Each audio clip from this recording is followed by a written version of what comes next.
Hi friends, today we're having a non-standard repair. They brought me a car alarm key fob. It's fully functional, but the owner has a problem with the key fob's mount. They asked me to make something that would help attach the key fob to the keys. I made a small ring out of a paper clip. The first attempt was unsuccessful and the ring turned out uneven. The second time, everything worked perfectly. You need to take a paper clip, straighten it, and then simply wrap it around something round.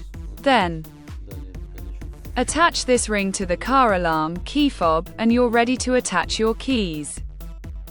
This is how I ended up with this unusual key fob repair. I hope the video was helpful. Subscribe and see you in the next videos. Bye.